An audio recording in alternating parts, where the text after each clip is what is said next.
The ground trembled. Shouts pierced the night. Something massive was coming closer, faster. Metal screamed against stone. A shadow flashed across the walls, impossible to track. Men froze. Some screamed. Others turned and ran, but there was nowhere to go. The air smelled of fire and fear. Dust choked the throat, masking cries of agony. A strange, almost mocking silence followed each blast. Then chaos again. Voices were shouting orders. No one knew whose. Confusion spread faster than the fire, from the top of the walls. Someone or something watched, calculating, every move anticipated. Every defense undone before it even began. Time slowed. Every heartbeat felt like an eternity. Every breath tasted like ashdot, and then a pause. The city held its breath, but something was missing. A key defense line. Gone. A weapon. Inexplicably disabled. No one could explain it. No one could see how it had happened. Panic turned into disbelief. Men whispered of treachery. But who could betray them in a city under siege? The ground shook again. The shadows moved differently this time. Not random. Not chaotic, purposeful, and in the center of it all. One mind seemed to control everything. But who or what could wield such cunning? And as the walls trembled for the final time, the city itself seemed to ask, could one man truly outsmart an empire? Asterisk, it was the year 212 BC. Rome had stretched its reach across the Mediterranean, but victory had not come easily. Wars raged on multiple fronts. Armies marched and retreated, and cities trembled at the shadow of Roman legions. One city, perched on a rugged coastline, had resisted Rome longer than anyone expected. Its walls were high, its ports busy with ships that carried both commerce and secrets. Strategically, it was vital. Whoever controlled it could command the seas, cut off supplies, and dictate the flow of reinforcements. Its fall would be a blow Rome could scarcely afford, but its survival was no guarantee either. Within the city, tension was palpable. Citizens whispered in alleys. Soldiers tightened armor straps and sharpened spears. Families shuttered windows at night, afraid that the next sound of horns or drums would signal an approaching army. Every creak of timber, every distant shout could mean disaster outside. Rome's legions advanced with relentless precision. Their banners, emblazoned with eagles, reflected a disciplined, unstoppable force. Yet even the Romans organized, trained and brutal, felt the unease. Something about this city made them cautious. Perhaps it was the sheer ingenuity of its defenses, or the knowledge that its defenders had long resisted overwhelming odds. Within these walls, fear and confidence coexisted uneasily. Soldiers followed routines with mechanical precision. Every sentry shift, every inspection of weapons, every roll call carefully timed. Yet there was always a lingering uncertainty. Could the walls truly withstand the siege? Could a city, surrounded and isolated, hold out against Rome's might? Whispers spoke of brilliant minds among the defenders, of engineers who built machines and traps that seemed impossible. Some claimed they had seen catapults hurl stones heavier than any man could lift, waterworks that flooded paths of attack, and strange mechanical devices that moved without visible hands. History would remember this place for its courage, for its ingenuity. But in those days, no one could predict the horrors that would unfold. The city's people would soon face a siege that would test every instinct, every defense, every ounce of bravery. The air was thick with anticipation. Shadows grew longer, and somewhere in the heart of the city, a single mind prepared to challenge the greatest power the world had ever known. The question lingered in every corner. Could such brilliance turn the tide, or would it provoke the wrath of an empire? Asterisk, he rose before dawn, as he had every day for years. Discipline was etched into his muscles, his mind, his very breath. The clang of metal on stone marked the rhythm of his morning. His hands moved with precision, checking mechanisms, inspecting walls, measuring distances. Soldiers under his command respected the rules. Breaches were punished. Lapses in attention were not tolerated. Yet in private, he observed them with a quiet intensity, noting strengths, weaknesses, and the unspoken fears that even seasoned warriors carried. Meals were simple. Sleep was measured in hours, never luxury. Training consumed daylight. Drill after drill, each motion refined. Every catapult strike, every pulley, every spear throw repeated until it became instinct. His mind, however, was never at rest. He calculated, anticipated, and imagined outcomes with a clarity that unnerved even his closest officers. Despite this rigor, there were moments of human doubt. Late at night, when torches flickered and the city slumbered, he would walk the walls alone. The wind cut through his cloak. He stared at the horizon, wondering what challenges the coming days would bring. And yet fear did not shake him, it sharpened him. His soldiers knew him as both mentor and enigma. He could command loyalty with a single glance or silence, an argument with a word. Rumor painted him as brilliant, almost unnaturally so. Yet for all his genius, he was not reckless. Every plan considered failure. Every strategy accounted for chaos. It was in this careful balance between strict order and inventive thinking that he thrived. His mind was a fortress as formidable as the walls he defended. Soldiers often wondered if he slept at all or if his mind never rested. Forever calculating the impossible, every day followed a pattern, yet each was different. The city was alive with sound, the clatter of workshops, the murmur of guards, the distant hum of the sea.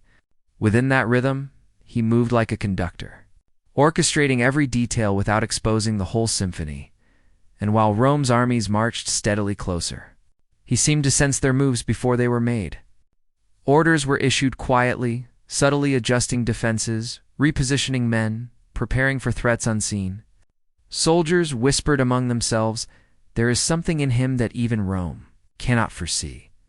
But what exactly lay behind his brilliance? Was it skill, intuition, or something darker? At this moment, no one could guess. And yet all would soon feel the consequences of his mind, one clever, calculating, and utterly unafraid. Asterisk at first, the signs were subtle. A shadow moving where it shouldn't, a whisper in the wind that carried too many voices. Doors that were found slightly ajar despite being locked. Soldiers noticed them, but shrugged them off. After months of preparation and constant vigilance, paranoia was almost expected. Yet the incidents grew stranger. One night, a catapult operator reported that the ropes had been loosened, carefully, deliberately, so that a heavy stone nearly fell before it could be launched. The explanation given was careless work, but no one had been near the catapult since sunrise. An officer walked the wall, inspecting mechanisms, only to find them slightly misaligned. Almost as if someone had anticipated his path. Messages sent through the city to coordinate supplies were delayed. Arriving hours, or even a full day late. Some reports contradicted each other. A courier swore he had delivered a critical warning, yet the recipient insisted no message had arrived. Soldiers began to murmur about miscommunication, yet those murmurs carried an edge of fear. They could sense something beyond mere coincidence. The city itself seemed uneasy. Dogs refused to bark at intruders, cowering instead in corners. Birds that had nested along the walls flew in circles, then vanished entirely. Even the wind seemed different, carrying sounds from distant streets that did not exist. At night, faint mechanical noises, grinding, clanking, a soft hum code from parts of the city that had been silent for years. A small patrol disappeared for hours, only to return with wide eyes and shaking hands. They claimed to have seen nothing, but the route they took should have taken 15 minutes, not hours. Officers demanded reports. Every log returned with contradictions. No one could explain the delay, the missing time, or the strange tension in the streets. Inside the walls, men grew uneasy. Guards glanced over shoulders, expecting shadows to leap from corners. Weapons were checked again and again. The usual routine marching drills, roll calls, inspection of defenses felt different. The rhythm was broken. Even veterans, who had spent years under the threat of siege, whispered of a presence they could not name. Something watched. Something calculated. By the fourth night, the anomalies had multiplied. A section of wall that had been reinforced for months was found partially dismantled. Stones removed and neatly stacked elsewhere. Tools disappeared only to reappear in strange configurations that made no sense. Messages sent to other sections of the city went unanswered, and patrols reported strange movements just beyond the city gates, shapes shifting like smoke. Impossible to track, no explanation fit. Some whispered treachery within the city, but officers dismissed it. There was no evidence. Others suggested mere coincidence. But the repetition, the precision, the pattern of disturbances suggested something far more deliberate. Then came the silence. One night stretched longer than usual. No sentries called out. No bells rang. The city's usual hum, the clatter of workshops, the footsteps of guards, the low murmur of citizens was gone. A tangible tension filled the air, pressing on ears and chests alike. Even the most stoic soldiers felt their pulse quicken, their hands tremble. Some officers later claimed they had felt the eyes of the city itself upon them, an unseen force testing their attention, measuring their readiness. Shadows in the corridors seemed to move just out of sight, and every sound, no matter how small, was amplified, suggesting threat where none existed. By dawn, the city was awake but unsettled. Every patrol returned with reports of anomalies. Every log contained contradictions. Every street seemed both familiar and wrong. Fear was rising, but the cause remained invisible. And for those who sensed it most acutely, the dread was almost a physical presence, the warning before the storm. The subtle indication that something extraordinary was about to unfold. The city's defenders were prepared for, but not for the unseen hand that had begun to manipulate them. Asterisk. The morning began like any other, but the first indication that something was wrong came with a whisper, a low, metallic groan from the northern wall. A catapult operator froze mid-motion, fingers gripping a rope that refused to cooperate.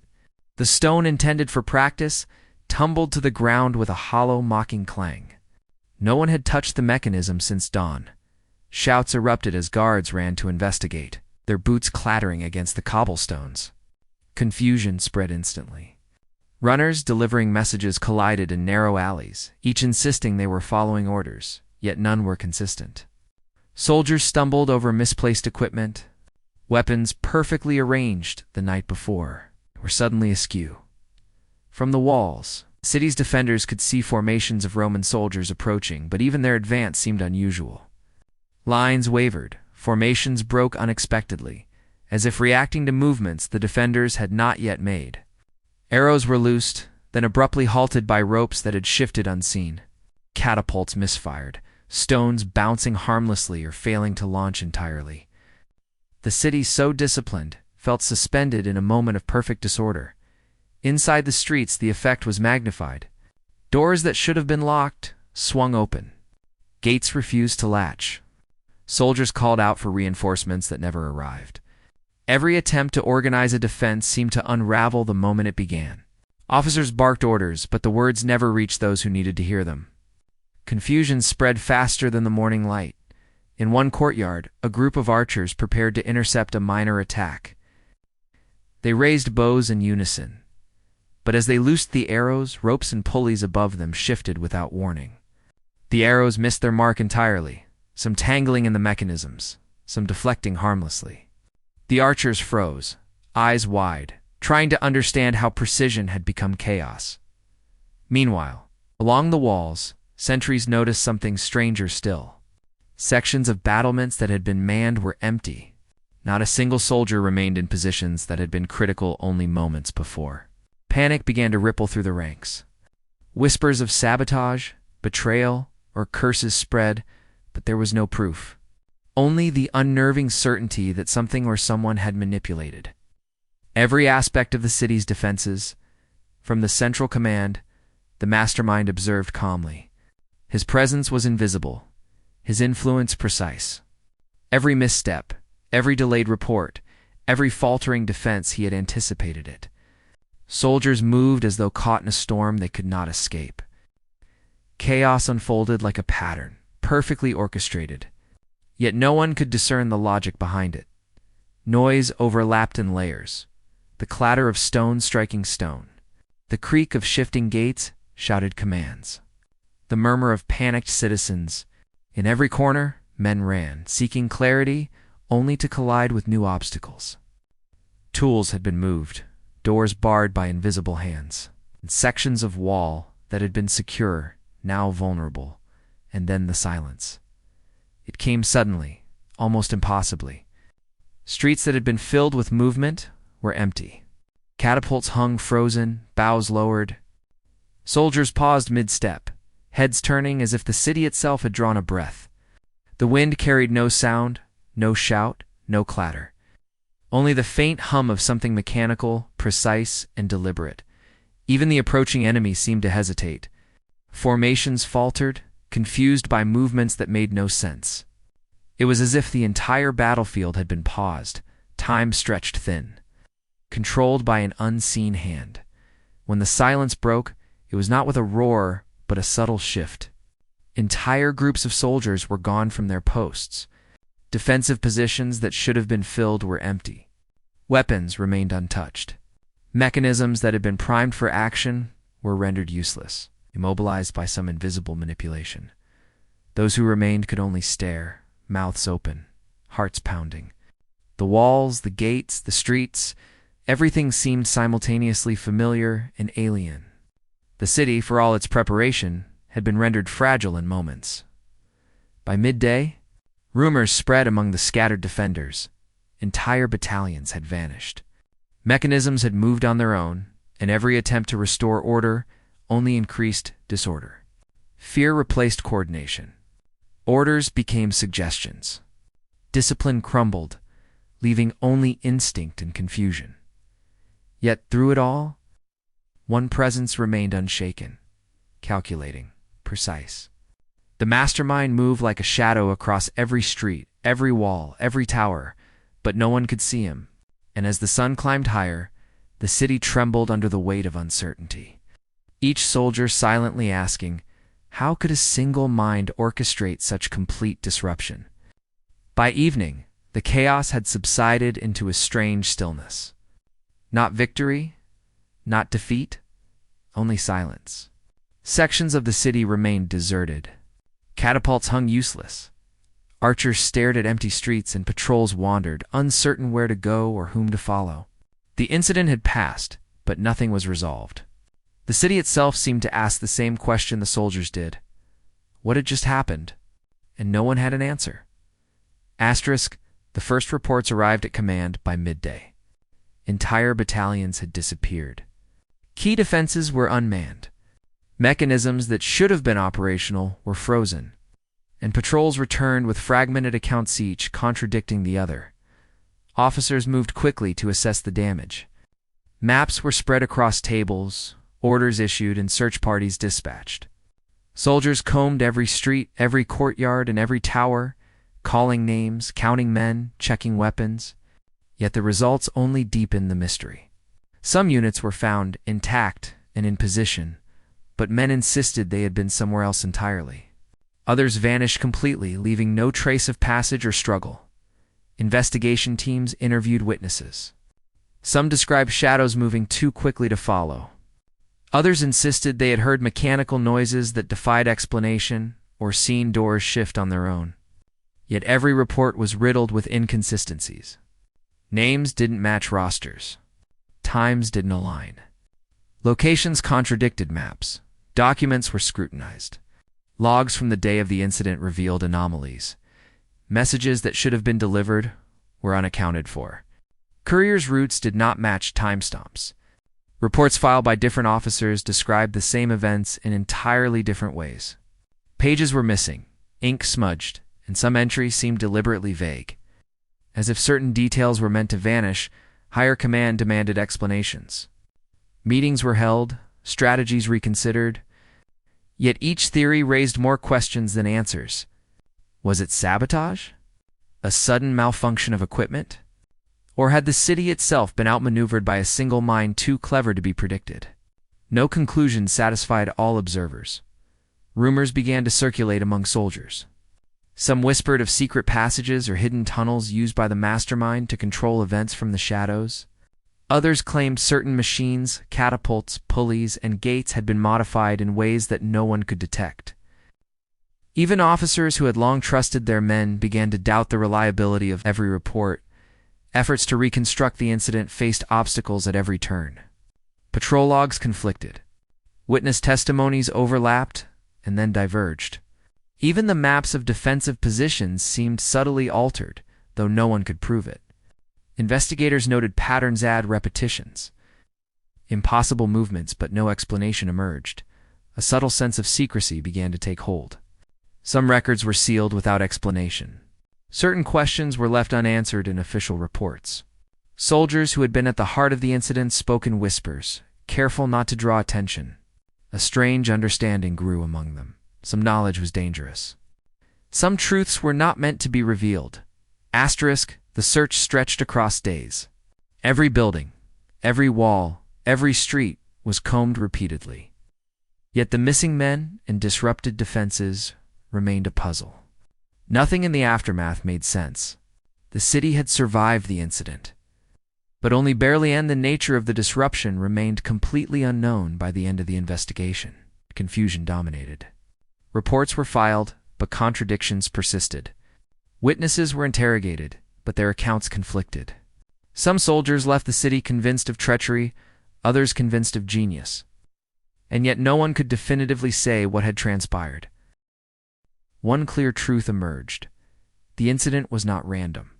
Every disruption, every misstep, every vanished soldier suggested calculation, strategy, and foresight.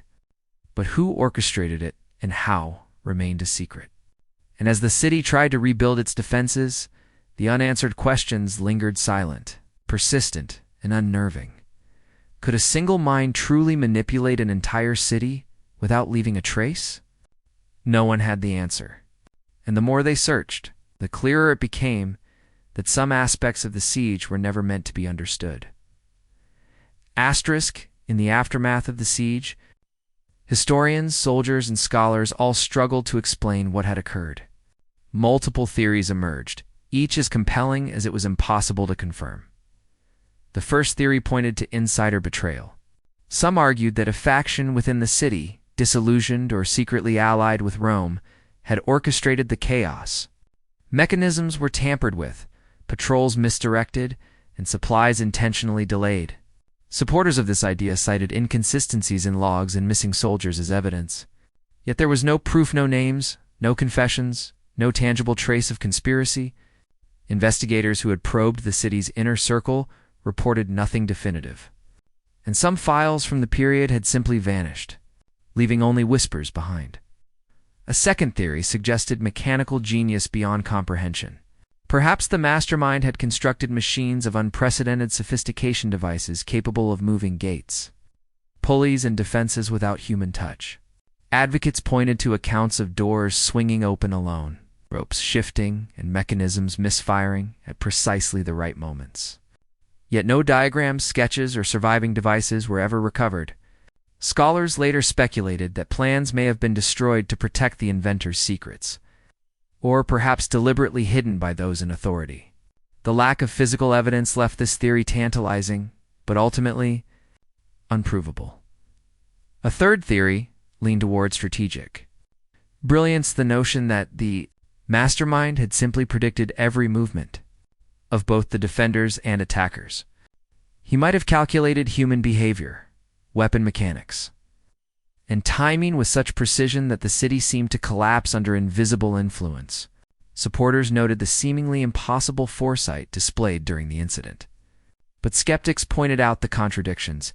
No single mind could coordinate chaos across every battalion and every mechanism simultaneously, or could it? Records that might have clarified these calculations had been erased or sealed. Further deepening the mystery, a fourth, more whispered theory suggested divine intervention or unnatural favor. Soldiers spoke of omens, strange coincidences, and timing so perfect it felt preordained. Some claimed the mastermind was touched by fortune or curse, allowing him to manipulate events beyond human capability. Skeptics dismissed this as superstition. Yet even modern historians admit that certain sequences of events during the siege are statistically improbable, leaving room for speculation, rumor, fear. Across all theories, contradictions persisted. Witnesses disagreed, logs conflicted, and crucial details were missing or deliberately obscured. Soldiers and officers were silenced, whether by fear, loyalty, or unknown coercion. Many of the most compelling records had been classified, removed from archives, or destroyed entirely.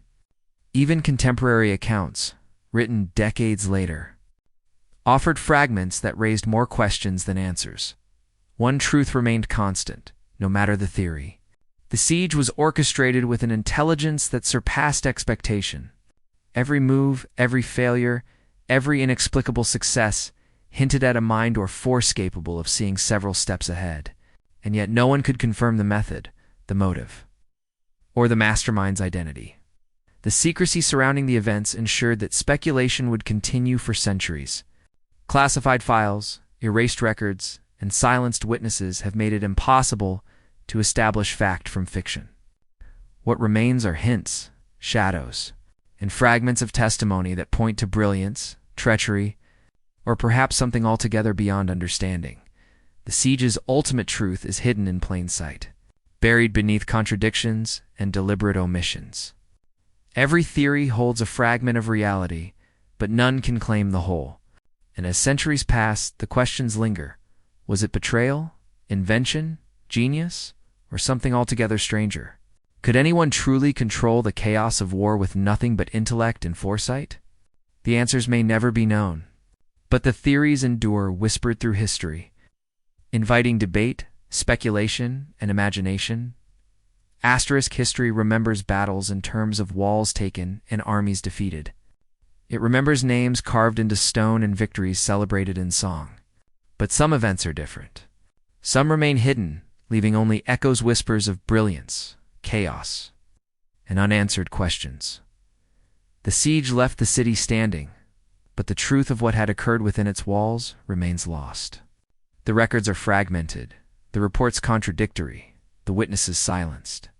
What little survives hints at something extraordinary, a mind capable of outthinking an empire, of turning chaos into order in ways no one could predict. Why, then, was it hidden? Perhaps the details were too dangerous, too clever, to allow knowledge to spread. Perhaps the true mastermind wanted it that way, leaving behind only mystery as a testament to ingenuity. Perhaps those who witnessed it feared speaking, knowing that some truths cannot survive scrutiny. What remains is subtle but undeniable. The city's defenders were outmaneuvered not by numbers, nor by force, but by intellect. The echoes of that day linger in the walls, in the shadows, and in every record that contradicts itself.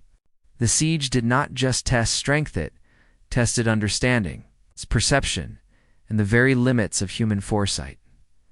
We may never know the full story. We may never identify the hand that orchestrated the impossible, and perhaps that is the point. Some genius is meant to remain unseen, some victories unrecorded, some mysteries unsolved, and so the final question endures.